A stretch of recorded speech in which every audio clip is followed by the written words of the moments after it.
pastores, né? A pastora do pastor. Eu acho que vocês já se perguntaram isso, quem está na frente, né? Falou de liderança, quem está na frente. Por que existe tanta guerra? Por que tem tanta discussão? Por que tem tanta briga?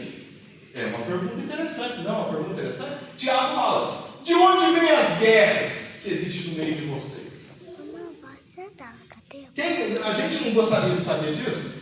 Não é uma pergunta que você talvez faça isso como cristão, como membro de um lugar? Poxa, por que no lugar onde eu congregava, onde eu congrego, por que tem tanta rixa?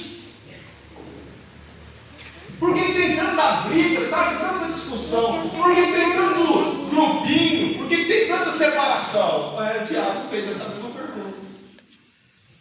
Não é legal? Eu achei que as coisas que separavam a igreja, eu achei que as coisas que criavam facções dentro do corpo de Cristo, eu achei que eram outras denominações, eu achei que eram outras maneiras de se interpretar. Não, Tiago está falando assim, ó, sabe por que há tanta divisão, contenda e guerra? Porque existem paixões dentro de vocês que estão descontroladas. Daí o motivo de tanta guerra, discussão. Porque existe muita vaidade. Vaidade nada mais é do que ilusão. Então ele está dando uma dica para nós, ó. Você quer saber o porquê que existem tantas guerras? Você quer saber o porquê que existe tanta discussão, tanta briga? Por que você não olha para dentro do seu coração? Por que você não assume a responsabilidade de vez em quando? Por que você não olha para si mesmo e não se veja como o causador da guerra? É fácil a gente apontar o problema, olhar o problema e falar é ali, ou falar não é aqui, ou falar assim não está acontecendo aqui, mas Tiago é o Satanás, é ele, é o inferno que está fazendo tudo isso contra nós. Será?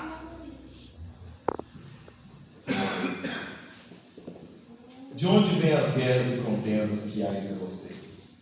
Não vem das paixões que guerreiam dentro de vocês? Você sabia que antes da guerra se tornar exterior, primeiro ela acontece no interior?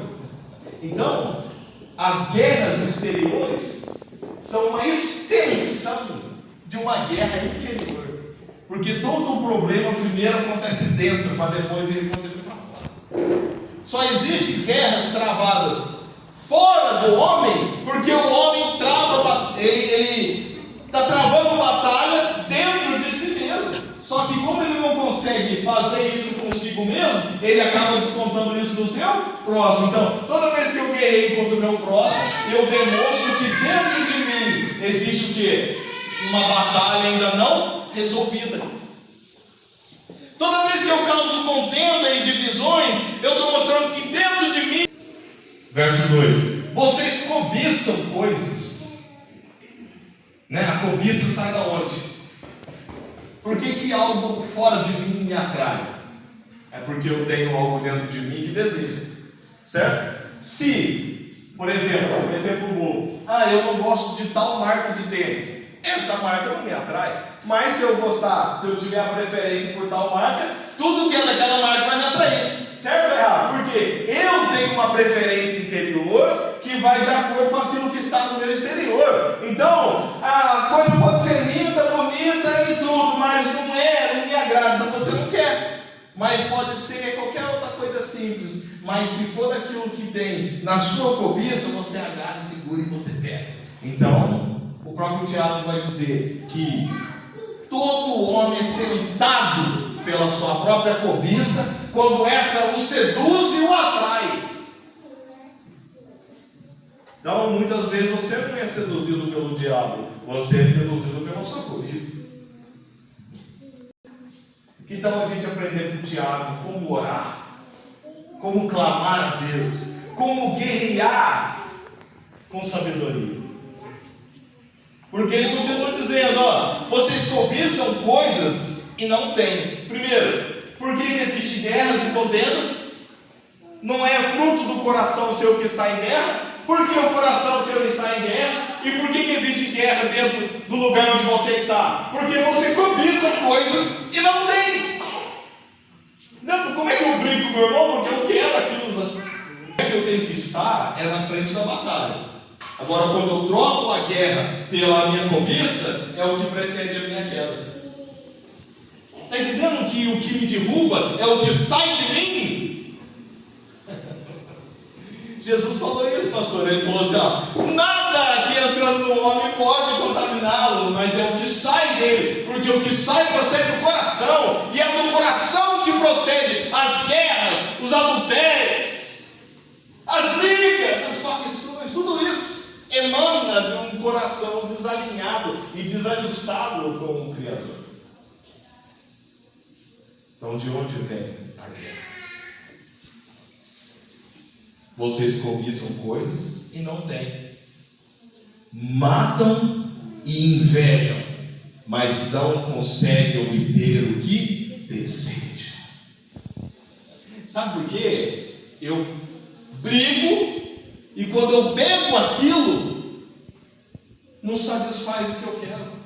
Então, qual que é o problema da minha cobiça? É que ela nunca está satisfeita, porque na verdade a cobiça guerreia com outra coisa dentro de mim, do qual a gente já vai falar, e ela causa uma ilusão na minha consciência, a ponto dela falar para você: se você possuir aquilo vai te fazer feliz, e quando você pega aquilo, na verdade não faz, porque é isso que ela faz com você. Ela troca o alvo da felicidade, ilude você cria uma personalidade iludida, uma persona, você cria uma vaidade exterior, a ponto de você colocar a satisfação da sua vida e a sua riqueza, ou o seu prazer e felicidade nas coisas exteriores.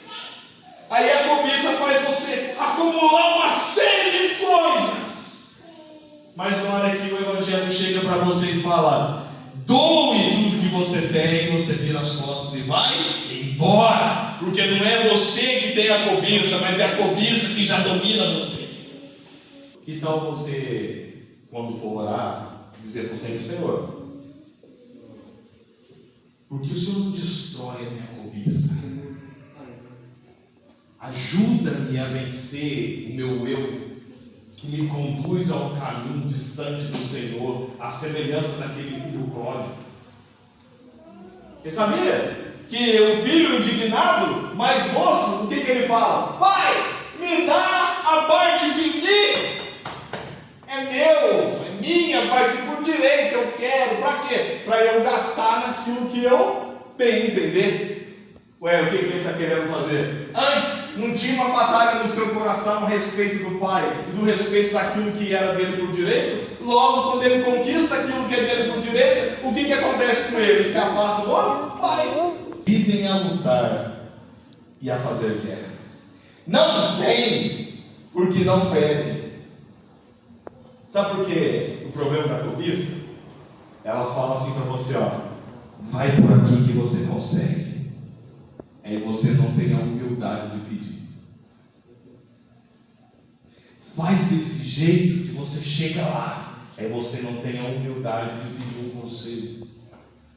Não é isso que acontece? Se você tirar aquilo dali, colocar aquilo lá, e se você mexer para cá, você chega lá. Quem que está falando isso para você? É sua própria cobiça, te dando estratégias para que você chegue naquilo que você quer. Só que Tiago fala: não, dessa maneira você não faz isso aqui, algo que eu enfrento todo dia, porque na verdade é isso que importa. O que importa é o que acontece comigo aqui, depois daqui, antes daqui. O que importa é o que acontece comigo durante o meu dia. Então eu travo guerras e batalhas com a minha própria cobiça todos os dias. Então eu acho que a partir de agora a gente pode começar a orar diferente. Não tem porque não pede. E quando pedem, não recebem. Por quê? Pois pedem por motivos errados, para gastar em seus prazeres. Verso 4: adúlteros. Está assim. Vocês não sabem que a amizade com o mundo é inimizade com Deus? Opa, o que aconteceu aqui agora? Apareceu uma tal de inimizade. Porque quanto mais eu escuto meu coração caído, mais amigo dele eu vou ficando e menos amigo de Deus eu me torno. E qual é a relação que você tem com o seu amigo? Não é para o seu amigo que você pede ajuda? Não é para um amigo que você desabafa? Não é para um amigo que você conta os seus segredos? Então o seu amigo agora é sua cobiça. E ele é o que se apresenta todas as vezes que você precisa de alguma coisa.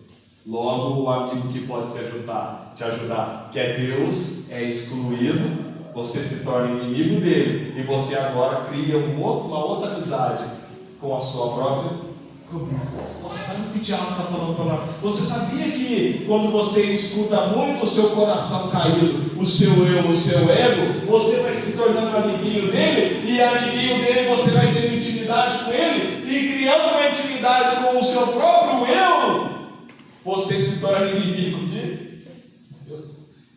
Nossa, como é que eu me torno inimigo de Deus? É só tornando o seu próprio amigo. Se eu me tornar o meu melhor amigo, eu me constituo inimigo de Deus. Mas ela está falando errado. Não, ela está falando diferente. Ela está falando, não. Adúlteros, vocês não sabem que é amizade com o mundo, John. Você está viajando. É com o mundo que o diabo está falando, mas que mundo é esse? Sabe quem está falando do mundo que você anda por aí? Sabe quem está falando aqui do mundo, cruzeiro, do planeta Terra? Ou ele está falando de uma dimensão espiritual, onde habita uma entidade que você cria, chamada de cobiça, de ego, uma persona que afasta você de Deus? Será que não é desse mundo que ele está falando? E você, ao ler o texto, você pensa que é o mundo coisas.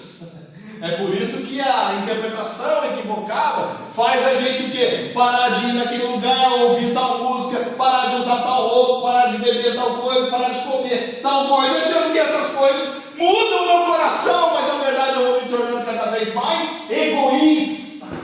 Porque eu acho, porque eu parei de fazer tal coisa, eu sou melhor que o outro que não parou. Eu acho que porque eu parei de ir em tal lugar, agora eu sou melhor que aquele que continua indo. Então, eu crio uma falsa humildade, uma aparência que na verdade é a projeção do meu próprio ego vindo para fora e mostrando o quão falho é a minha carne, porque eu deposito em mim a minha confiança. Maldito o homem que confia no seu próprio braço, que deposita na sua carne caída a sua confiança, a sua esperança. Porque uns confiam em cavalos mesmo, outros confiam em carros, mas e nós confiamos no Deus que fez os céus e a terra. Então, mas para que isso? Por que existe esse texto? Para eu entender que confiar em mim mesmo é dar ouvido à minha própria cobiça. Dar ouvido à minha cobiça é se aliar ao meu inimigo, que na verdade eu faço dele o meu amigo.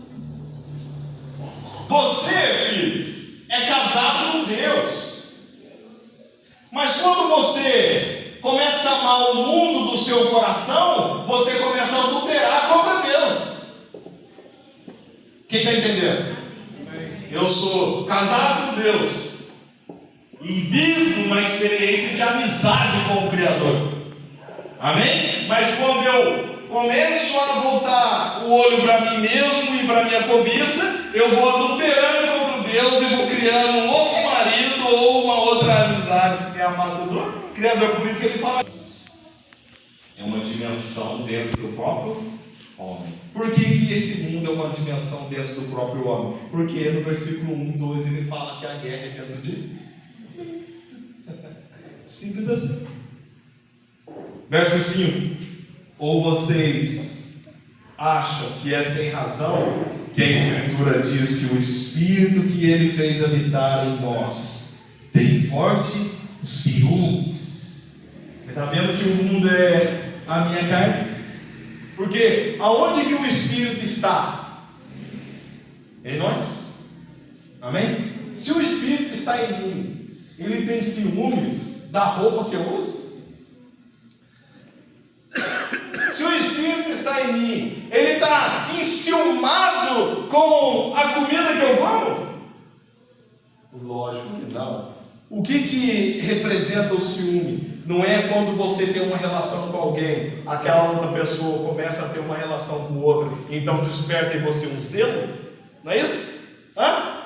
Não é isso? Não é a ideia básica de ciúme? Então, Tiago está falando para nós: o Espírito habita você, mas quando você deixa de olhar o Espírito Santo dentro de você, você começa a olhar para uma outra entidade. Então o Espírito Santo fica com ciúme. Por quê? Porque ele é casado com você, ele é seu amigo, ele tem uma aliança com você, mas você está quebrando essa aliança e tornando um amigo de outra coisa.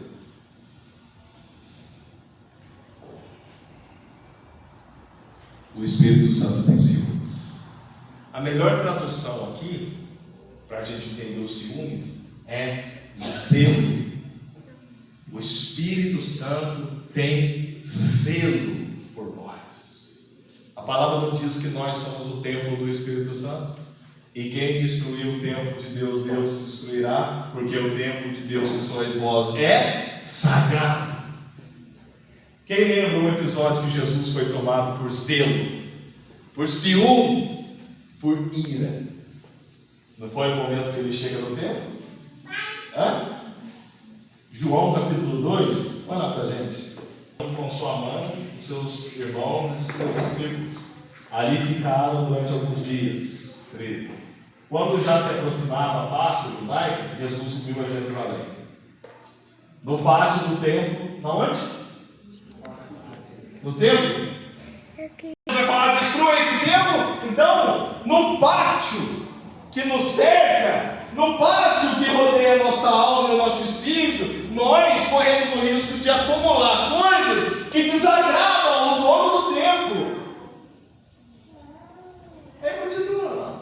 Encontrou alguns vendendo bois no templo, ovelhas no templo, pombas no templo, e outros sentados diante das mesas, trocando. Olha, não é isso que a gente faz no mundo? Agora, o verso 15. Então, ele fez um chicote. Hoje eu limpo a minha casa. Mas sabe como que a gente deveria orar? Senhor, sabe aquele azorrague que Jesus fez há 2000 anos atrás? Pode bater em mim. Pode limpar esse templo. Tira toda a mercadoria que não é sua. Tira tudo aquilo que eu trouxe para cá que não é seu. Tira tudo aquilo que eu faço de comércio com o tempo que o Senhor me deu. Mas purifica-me, santifica-me, aviva-me mais uma vez, porque eu não quero ser um acumulador de bens daquilo que satisfaz a minha cobiça. Antes, eu quero que esse lugar seja um templo, uma casa de oração, que possa servir a Ti, que possa aparecer mais como ambiente sagrado do que um lugar de comércio. É isso que nós fazemos com o nosso corpo. A gente comercializa o nosso corpo. É por isso que Tiago faz Tiago faz a analogia com o casamento. Sabe quando eu sou adúltero com Deus? É quando eu começo a negociar com Ele. Você sabia que você pode ser casado no papel, mas ser um adúltero dentro da sua casa? Porque o casamento, qual que é a base da aliança do casamento? Não é a doação? Não é eu casei com a minha esposa para eu ser feliz? Vai dar errado. Porque eu estou casando por motivos egoístas. Agora, se eu casar com ela para fazê-la feliz, então eu estou me doando. Logo, ela casando comigo para me fazer feliz, o que acontece? Existe uma aliança na forma de doação. É assim que Deus faz conosco. Ou seja, eu vivo para agradar o Espírito Santo e Ele habita em mim para me fazer feliz. Mas eu posso quebrar isso às vezes. Esse é o problema. Como eu posso ser casado, mas a partir do momento que o meu relacionamento pode ser dentro da minha casa, pode ser na minha cama, a partir do momento que o relacionamento do casado agora se torna e se baseia na base da troca, e aí começa o que? O adultério. Tudo que você faz na base da troca, visando o bem que satisfaça a sua vontade, é adultério. Portanto, alguém pode estar casado, adulterando, mesmo casado. Ah, mas eu não traio esposo, eu não traio meu marido, né? Mas é relacionamento de vocês é em forma de troca. Então, sinto muito dizer, mas tem algo acontecendo de errado aí. Porque você está usando ela para se satisfazer, ela está usando você para se satisfazer, e os dois, na verdade, são egoístas. Na hora que um tiver que se doar para o próximo, o que acontece? Acaba o casamento. Portanto, não é um papel assinado pelo juiz que casa um homem e uma mulher. Não, Jesus falou assim: o que casa um homem e uma mulher é o que está escrito lá no princípio. Ó. Ambos deixarão pai e mãe e se unirão em uma só carne. Isso é, você escolhe deixar para viver para o outro escolhe deixar para viver para você. Então você se torna uma só carne. É simples assim o casamento. Essa é a ideia de aliança. Primeiro você tem que deixar pai e mãe. Não tem que olhar nunca mais para minha mãe e meu pai, não. Você tem que ser maduro para casar. Essa é a ideia. Você tem que saber viver sem pai e sem mãe para poder ter uma aliança com o outro. É isso que Jesus está falando. Adianta eu casar e não sair debaixo do pai e da mãe? Não, você está casando enquanto criança deve casar.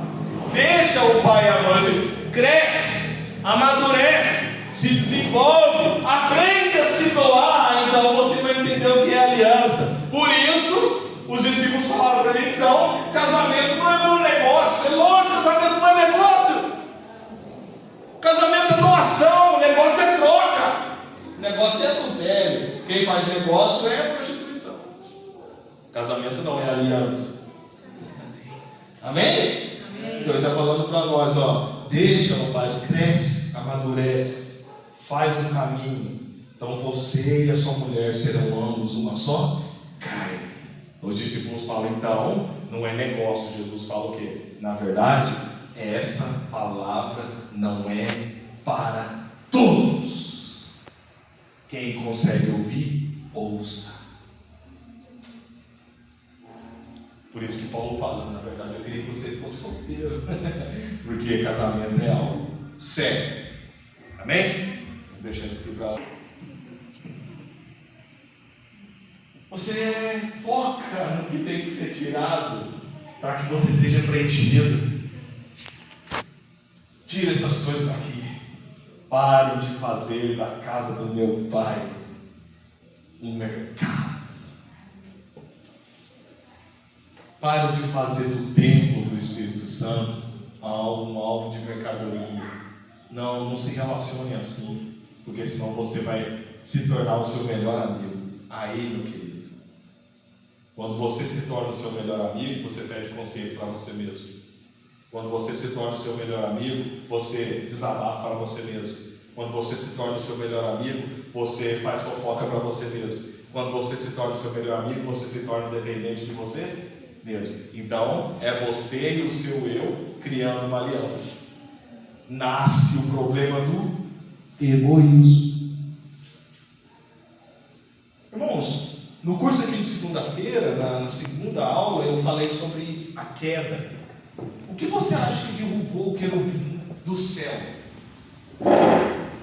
Poxa, farei um trono semelhante ao do Altíssimo, mas só que é lá do lado do norte. Deus fica para lá e eu fico para lá. Aí a palavra do Senhor fala, portanto, o seu coração se encheu de maldade e então pecastes. Serás destruído e banido até o mais profundo da morte. Texto de Ezequiel 28 e Isaías capítulo 14. Você percebe que a cobiça derrubou o querubim? Você acha que não vai derrubar a gente? É uma coisa boa a gente pensar. 17. Os seus discípulos lembraram-se do que está escrito. O zelo pela tua casa me consumirá. Os ciúmes pela casa do Pai fez com que Jesus pegasse um chicote e disse, diabo, sabe por que eu estou fazendo isso? Porque eu tenho ciúmes. Mas Jesus não bateu em pessoas Jesus não bateu no templo, Jesus não destruiu homens e mulheres, Jesus queimou, destruiu e quebrou tudo aquilo que impedia dele se aproximar, sabe? Tudo aquilo que faz com que você crie amizade diferente de Deus, ele tira. Então, pode falar para o Senhor: Senhor, eu sei que o Senhor disciplina e corrige e açoita todo aquele que o Senhor ama. Então, faça igual Davi, pode ver se há em mim algum caminho mau. Eu tenho que autorizar Deus, você não tem que se doar para Ele e Ele se doa para você. Então, autorize Deus a mexer em você. Faça igual Davi, vê se há em mim algum caminho mau, Senhor, e se tiver, faça o Senhor também, me conduza pelo caminho correto, pelas veredas da justiça, mas livra-me de todo mal. No Salmo 23, ele mesmo vai dizer: ainda que eu caminhe pelo vale da sombra e da morte, todavia eu não temerei, porque o Senhor está comigo. Então a minha confiança está no Senhor, independente de onde eu esteja. O que eu tenho que fazer? Me livrar das coisas que eu acumulo. Você sabia que é por causa disso que Jesus falou que o reino dos céus é como uma porta estreita? Porque só cabe você. Tudo que você quiser levar com você não passa na porta. São poucos os que a encontram. Por quê? Porque você quer uma porta que cabe tudo que você carrega e possui. Jesus falou: não. Essa porta é estreita e o caminho é apertado, porque é só você que tem que entrar por ela. O que eu quero é o seu corpo, a sua alma e o seu espírito, totalmente dependente da minha palavra, porque não só de pão viverá o homem. Pode levar você lá no alto do pináculo do templo, e não vou me jogar daqui, porque o Senhor é meu Deus, e você pode oferecer tudo para mim, que eu não vou prostrar e te adorar, porque ao Senhor seu Deus adorarás e a Ele prestarás culto. Você percebe que Jesus ele teve uma tentação, e é dito que o próprio diabo tentou ele, certo? Mas o escritor aos Hebreus vai dizer que ele foi tentado em todas as coisas como nós. Então, se nós somos tentados pela nossa cobiça, o primeiro desafio de Cristo foi sua própria cobiça. Então, não necessariamente Jesus foi tentado por algo externo, mas principalmente ele foi tentado por algo interno, porque ele venceu a sua própria carne, e ali se manifesta como o diabo conduzindo ele para lugares exteriores. Você percebe, pastor? Jesus é tentado no deserto, porque é onde você está sozinho. É sozinho que você começa a maquinar com você mesmo. Então olha a ideia: Jesus no deserto, ele quer mostrar só Deus. Por que eu estou passando fome? Aí tem a figura do diabo, que representa o quê? A nossa própria tentação. Deus está falando que não existe diabo, o diabo está falando, não existe, e ele estava lá. Eu só estou falando que não necessariamente precisa isso. Por quê? Você vê o diabo aí fora? Quando você está sozinho, o diabo entra no seu quarto? Não? Entra ou não entra? Entra, só que você pensa que ele aparece fora, mas na verdade ele está falando dentro. Ai. É por isso que Jesus chamou Judas de diabo. Eu, na verdade, eu escolhi 12, mas um de vós é o diabo. Por isso que Pedro falou: não, você não vai morrer não. Jesus falou: então você é Satanás. Cuidado. A sua guerra, a sua batalha é principalmente contra o seu próprio coração. Então ele foi levado no pináculo do templo. A tentação é quando você está sozinho, e a tentação é quando você está no sagrado. No templo, pastor.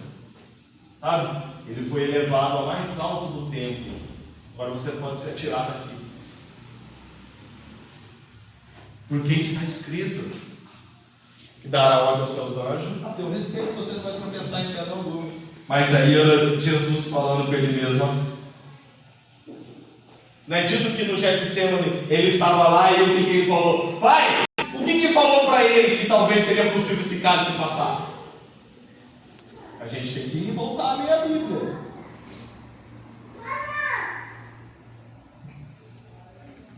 Irmãos, Jesus era homem. O escritor de Hebreus fala, como nós, como eu e como você, porém venceu o pecado. O que eu estou querendo dizer com isso? É que antes de você querer lutar com força das trevas exteriores, quer principados, potestades, entidades malignas, por que você não luta primeiro com forças espirituais que habitam você? Para que então, sabendo lutar contra você mesmo, você vai ter as armas necessárias para lutar contra principados e potestades na maldade. Verso 6. Mas ele concede graça maior. Por isso diz a Escritura: Deus se opõe aos orgulhosos, mas concede graça aos humildes. Olha que interessante, para comprovar o que eu estou falando para você. Portanto, você pode ler comigo? Portanto, cadê? Está aí? Verso 7.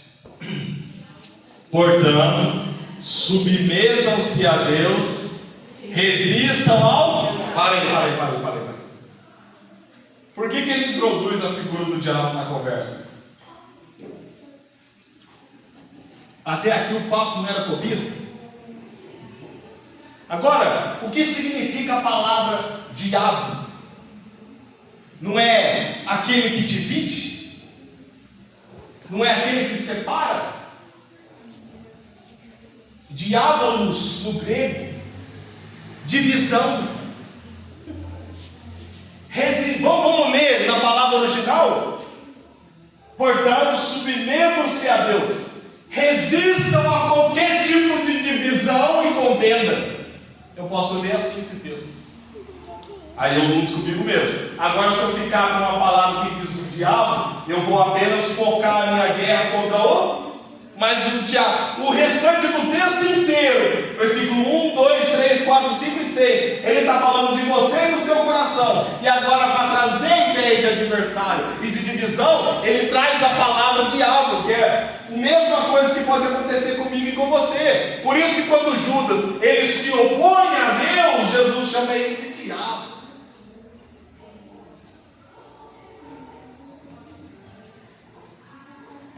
E ele fugirá de vocês. Pergunta: como é que eu resisto ao diabo? Para eu resistir a algo, eu não tenho que estar constantemente sendo afligido por aquilo. Certo ou não é? Porque se eu tenho que resistir, é algo que incessantemente está me seduzindo, ou não? Certo? Você está lá e tem uma pessoa dando em cima de você. Está em cima uma vez e vai embora? Todo dia, está lá, está falando. O que você está fazendo? Resistindo. Então, a resistência é sobre algo que constantemente te assola. Agora, você vê o diabo constantemente atrás de você com garfo, pingando essas coisas? Não, o que você vê? A sua cobiça. Isso aqui que eu estou fazendo com vocês, eu estou deixando o texto interpretar o próprio texto. É uma regrinha da teologia que chama hermenêutica.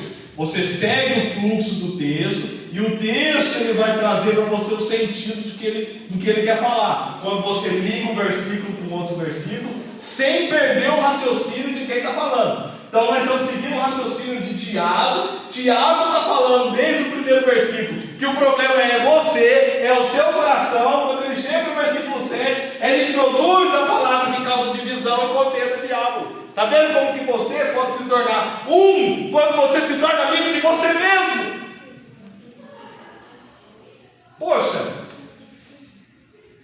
Paulo escrevendo aos Coríntios, ele diz assim: eu estou sabendo que entre vós existem contendas e facções, porque uns dizem que é de Pedro, outros dizem que é de Apolo, outros dizem que é de Paulo. Não é isso? Na onde que era esse problema? Na igreja. Tem dom pra caramba, todo mundo fala todos os tipos de dom, tem profecia, tem cura, tem tudo, mas o que tem no meio de tudo isso? Contenda!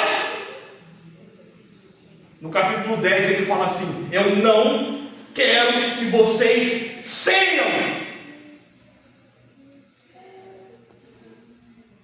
Não quero que vocês façam a ceia. Por quê? Porque tem uns que comem e uns que não comem. Eu não quero que vocês façam parte do pão. Por quê? Porque vocês não estão discernindo o corpo. Porque tem uns fracos, uns doentes e uns que morrem. Porque se vocês se julgassem a vós mesmos, não existiria essa coisa no meio de vocês. A gente se preocupa com o pãozinho e com o suquinho. Mas o corpo que eu tenho que discernir é você. É você. É você. É você. Aí eu tomo meu pãozinho, como meu pãozinho e tomo meu suquinho, pastor. Eu estou de boa. E o outro do seu lado? Se tiver condição, não faça. Porque vocês não estão se reunindo para bem, mas sim para o mal. Porque ele fala assim, porque o que eu recebi do Senhor, essa parte mexe comigo, porque o que eu recebi do Senhor, eu também vos entreguei, que na noite que Jesus foi traído, ele partiu o pão. Você está vendo o que o apóstolo Paulo fala? O pão é partido na hora que você é traído, cara. Que você não pode retribuir a traição com outra traição, porque senão é diabo, é Satanás. Na noite que Jesus foi traído, foi nessa noite que ele partiu o pão. Pai, eu te dou graças porque eu estou no meio de um pecador, mas não é o que eles fazem, é o que eu estou fazendo. Então perdoa-os. Eles não sabem o que fazem. E na hora da ceia, Jesus ele faz uma coisa maravilhosa. Eu quero terminar aqui com você. Ele fala assim, todo mundo senta. Porque começou uma discussão, pastor, de quem era o maior. O diabo começou lá. Quem é o maior? Mas quando você quer saber quem é o maior, na verdade você quer saber quem é o menor, para tirar sarro dele. Não é assim que acontece? Quem é o maior? Aí Jesus fala, senta todo mundo. Ele tira a camisa, ele tira o manto, pega uma toalha e começa a lavar os pés. É assim que o maior é. É assim que vocês têm que ser. Quem quiser ser o maior no reino dos céus, tem que servir aqui na terra. Porque o serviço ao próximo é o que faz a minha aliança aparecer. E é o que destrói todo o diabo e todo o Satanás. É o que vocês fazem para resistir ao diabo e ele fugir de vocês. Resistam a qualquer tipo de divisão, de contenda, de facção. Tudo aquilo que você maquina dentro de você mesmo, não joga fora e comece a se dedicar ao próximo como uma aliança a Deus. Só tem uma maneira de se servir a Deus, amado, e é no meu próximo. Amar a Deus acima de todas as coisas, Jesus fala. E o outro mandamento semelhante a esse é o seu próximo como a ti mesmo. Não existe outra maneira de servir a Deus que não seja no meu próximo. Porque como eu digo que ama a Deus que eu não vejo, eu odeio meu irmão que eu vejo. Logo, o que acontece? Não existe serviço a Deus se não tiver serviço ao meu próximo. Então, é na noite que ele foi traído, que ele tomou o pão e deu graça e disse: tomai e comei, e isso é o meu corpo que é partido por vós. Na mesa, sentado do lado de Jesus, quem que estava? Quem? Judas? Ou eu estou lendo a Bíblia errado? Pode comer, porque nessa noite todos vocês vão me escandalizar. Então, até no momento em que a gente dá espaço para o adversário em nós, Jesus ele faz o quê? Ele te dá um pão. Todas as vezes que a gente dá espaço para o nosso inimigo, nosso ego, um diabo, um serpente interior, uma Satanás, o que você quiser chamar. Toda vez que você faz isso, você libera essa maldade dentro de você. Jesus retribui com o pão, porque o pão é a única maneira de trazer você de volta para a casa do Pai. É por isso que o filho pródigo, ao comer como os porcos, ele fala: poxa vida, até os servos do meu pai tem o pão. É o pão que faz você voltar. É o pão que faz você resistir ao mal. E ele fugirá de você. Amém? O louvor está subindo.